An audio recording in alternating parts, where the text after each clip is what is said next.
Welcome back to the Gary Sutton Show on WSBA.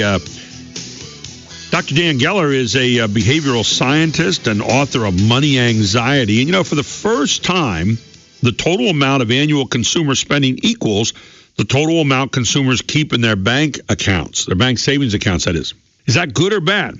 Well, we asked Dr. Geller, who joins us this morning. He's been here before, and we welcome him back. Good morning, Dr. Geller. How are you? Good morning, Gary. It's always a pleasure to be on your great show. I love to have you on, and I read that little piece, and I said, is that a good thing that our savings equals our amount that we're spending right now?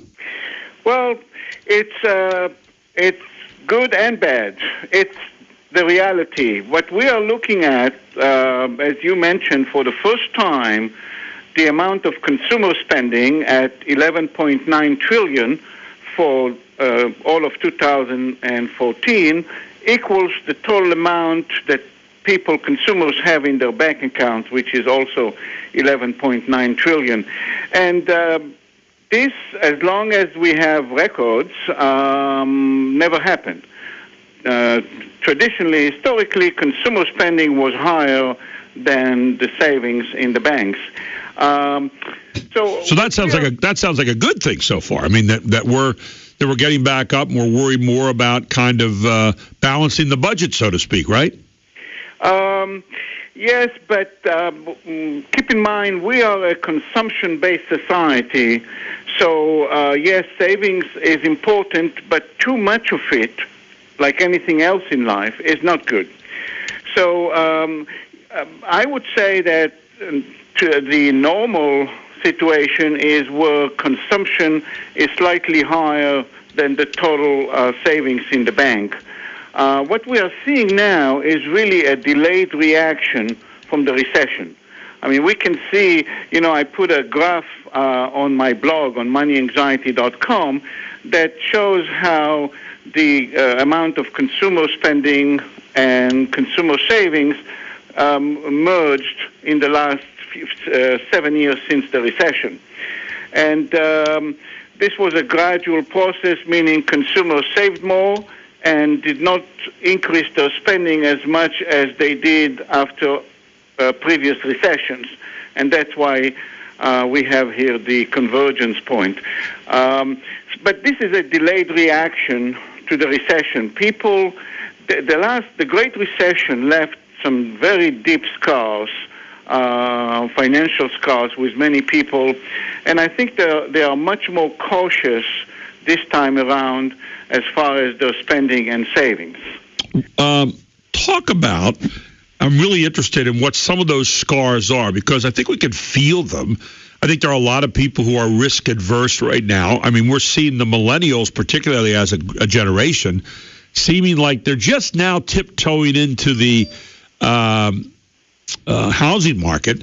But, we see people staying at home a lot longer. We don't see people investing as much in the stock market because they were spooked by what happened in 2007. So, I mean, we're seeing some habits there that are hard to break when you were first faced in your adult life with a recession, right? That is absolutely correct, Gary. So aside from the fact that this recession was deep and prolonged compared to other recessions, there were also structural changes that came along with this recession. One of those structural changes is that although we have recovered many jobs that we lost due to the recession, the type of jobs, the mix of jobs, is not the same as we had before the recession. The jobs that are being gained now are mostly service-oriented jobs. I would say lower paid jobs than the jobs that we lost at the recession. And this is one of the reasons it's hard for the new generation to get into kind of the normal life path, financial life path of buying homes and all that. Another structural change is, as you know, because of the financial crisis, there were some changes in lending procedures, regulations, It's harder to get mortgages, to qualify for mortgages. Down payments are required. Those are barriers to entry. So you're right. The new generation is not as fast entering the market, the financial market, as previous generations. We're talking with Dr. Dan Geller, behavioral science professor and also author of Money Anxiety. Dan, when you look at, you mentioned about getting loans right now, it's a lot tougher. We obviously saw a lot of people back in 2007 who were given loans for homes that they could not afford. And obviously there was a need to put something down there to make sure that didn't happen again. Now, that's a good thing. However, it seemed like we crossed over the balance line there when we made it so tough that people who really did qualify cannot qualify right now for housing loans because money got really tight. The banks said we're not going to get hit like this again. And the banks are kind of holding on to it. And as you mentioned, the regulations tightened it in. So did we kind of throw the baby out with the bathwater a little bit there by making it too tight that people who really did qualify would have a tougher time getting a loan than they might normally have done so? Yes, we did. You're absolutely right. And you know, back to human nature and behavioral finance, what happened after the recession is kind of human nature. The legislators basically panicked, and they had to do something fast, and they went overboard. Yes, in a way, Dodd-Frank pretty much tightened credit and availability and lending too much. And you're absolutely right. They are actually now hurting many people who should qualify for loans and mortgages, but are finding hard time to do that. I mean, the other day I read somewhere about Bernanke, who was trying to refinance his home, and he was told that his application was rejected because he doesn't have a regular paycheck. The former head of the Fed, Ben Bernanke, and you think he's probably doing pretty well, right? He's doing very well, but you see now one of the qualifiers is you have to have a steady paycheck. Yep. He doesn't have that, even though he might be worth millions right now. I'm sure he is. You know, you on your website at moneyanxietyindex.com, you explained this to me before, but I think for a lot of people who maybe didn't hear you the last time, I think it's really important to point this out because this money anxiety index that you set up goes from low to high, the low being 38.7 to the high being 135.3. And I'm going to ask you what those mean in just a moment. But you actually predicted the Great Recession ahead of time with this thing. And again, if people want to go to that, it's moneyanxietyindex.com and follow along. How does this work? I mean, right now you have it at 65.9, so it's not quite halfway. And as the further right you go, the deeper red it gets, and the further left you go, the lighter yellow it gets. So tell me a little bit about the money index again, and for people who haven't heard about it out there. Sure. So the money anxiety index basically measures the level of consumer fear and anxiety based on different economic indicators. The kind of the uniqueness of the money anxiety index is that it measures what people do, not what they say. In other words, what it looks at is what people do with their money, not what they say in response to consumer confidence surveys. So basically every month we measure various economic indicators that have strong and significant relations to consumer spending and to consumer savings. And the index shows us the level of financial anxiety based on what people do with their money. So like right now, you're absolutely right. We are kind of in the high 60s. That's okay. We went down from almost 100 during and in the aftermath of the recession. So that's a good sign. We are trending down, and it looks like we will continue to go down, or the level of financial anxiety will continue to decline moving forward unless something unexpected happens. What are the things that you use, Dr. Geller, in putting together the money anxiety graph here? What kind of things figure into that for people? As far as the economic indicators, pretty much many of the major economic indicators, such as employment and spending and inflation, there are about 50 major economic indicators that we deal with, and it's basically a combination of many of them. Now, when you look at where it should be, where would you like to see the money anxiety indicator? Where should it be sitting? Because we talked again about, savings are equaling what we're spending right now. Where would you like to see that arrow pointing on that graph? I think that if we reach anywhere between low 50s to mid 50s on the money anxiety index, this will be an indication that the economy is on a major recovery path, although we do have a recovery now, but it's a very, very slow and gradual recovery. You know that when we look back at all the recessions that we had since the Great Depression, we had different kinds, but never the same as now. Typically, a recession has a V shape or a U shape. Right. V shape meaning it goes down fast, comes up fast, the economy. U shape means, well, there is a little delay down at the bottom, but eventually it goes up fairly fast.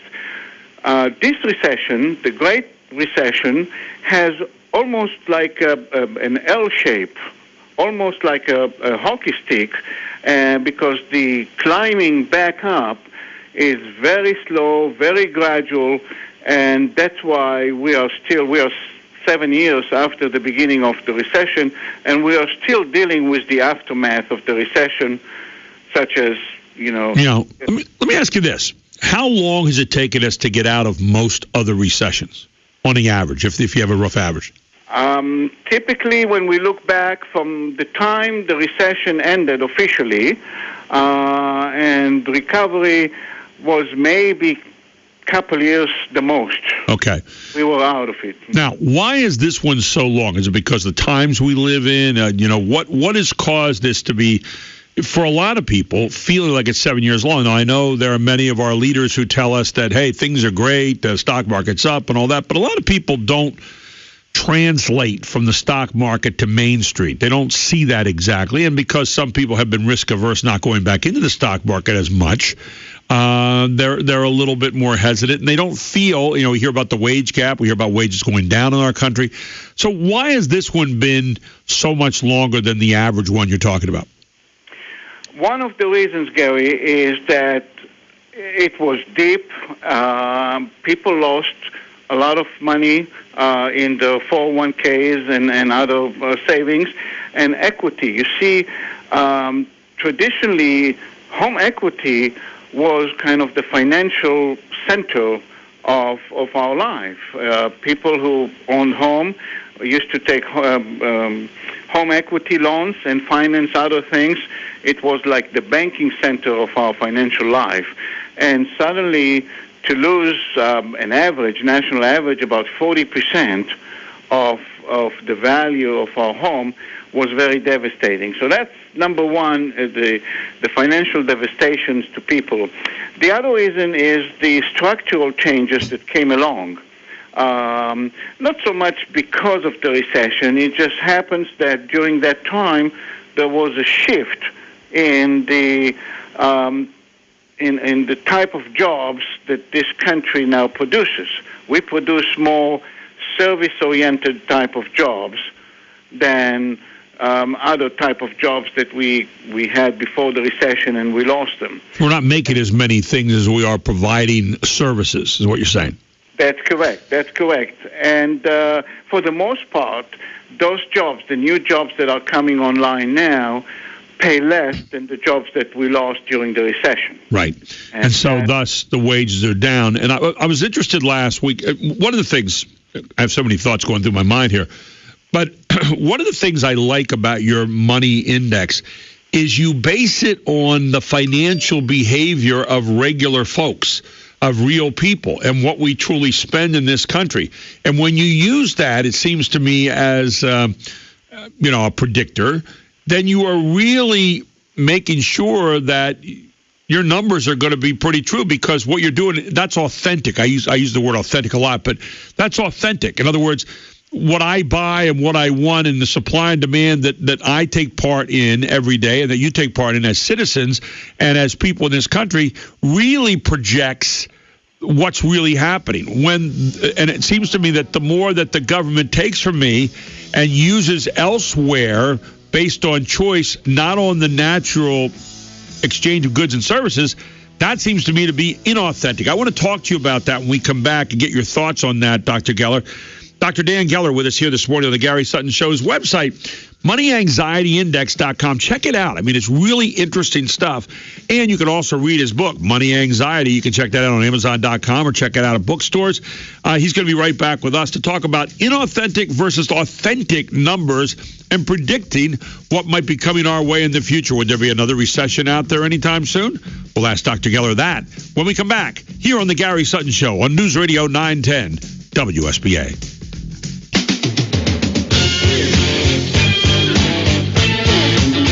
Welcome back to the Gary Sutton Show. I can't think of a better way to predict our financial behavior than looking at what we do with our money. The problem is there is less and less of that because of taxes and regulations and things like, Obamacare is an example where we're paying more money now in some cases than we would have paid before. So every one of those dollars that goes out are dollars that we have now given up our choice on spending. Someone else is spending those.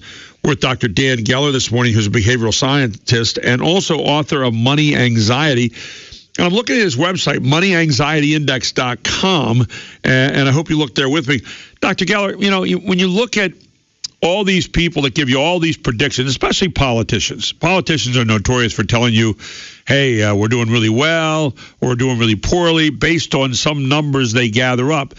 But the thing that they lose sight of, it seems to me, and I want you to tell me if I'm wrong on this, is the authentic behavior of people compared to what the government's doing with money. And what the government does with money is not the natural exchange of goods and services. It is the contrived use of goods and services on different things around the country where they choose to put it there, maybe based on friends, maybe based on their state, but it's not based on the normal supply and demand. Am I wrong on that?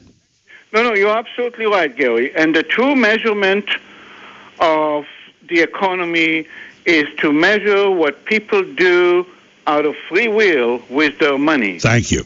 And you're absolutely right. And that's why the Money Anxiety Index is so reliable and so accurate, because people vote with their money economically and politically. So when they make a decision to spend instead of save or vice versa, that's how they vote about the economy. How do you, when you look at your Money Anxiety Index, how do you factor in the amount of money taken from people by the government? And I call it legal plunder every now and then after Frederick Bastiat. But how do you measure that in? Because it seems to me that would throw the numbers off if you measure that in. Or do you measure it in at all? Yes. One of the factors that goes into the combination of economic indicators is taxation. Absolutely. Taxation is a major economic indicator, and it is being factored in. Absolutely. Right. And obviously, the more taxation you have, I would imagine the higher the anxiety goes. Would that be a fair statement? Yes, it would. Yes. So tell me the relationship here, and I've talked about this before. We have about a minute to go. Tell me the best relationship, the best number that we should have out there in relationship to the money that we're saving and the money that we're spending here in our country. As a general rule of thumb, our spending should be slightly higher than the total amount that we save because, again, we are a consumption-based society. And one of the reasons, by the way, that we here at the U.S. are doing better economically, let's say, than Europe, is because we are consuming most of our products and services here, and therefore we can support our own economy. 70% of our economy, or GDP, comes from our own consumption here domestically. And therefore, if we consume at a certain level, we can support our own economy. And that's good news. We need to keep on doing that. One reason we go into recessions is mostly because consumption goes down, and therefore the economy goes into a recession. Dr. Geller, it's been great having you with us today. Where can people pick up money anxiety? Basically anywhere, but especially Amazon.com, Barnes & Noble, iTunes Store, Google Play, everywhere where they sell books. Well, you're always a fabulous guest. Thank you so much for breaking that down for us this morning. I look forward to our next time very, very soon. Thank you, Gary. Likewise. Thank you, Dr. Geller. Dr. Dan Geller with us here on the Gary Sutton Show. The name of the book, Money Anxiety, or you can go to moneyanxietyindex.com.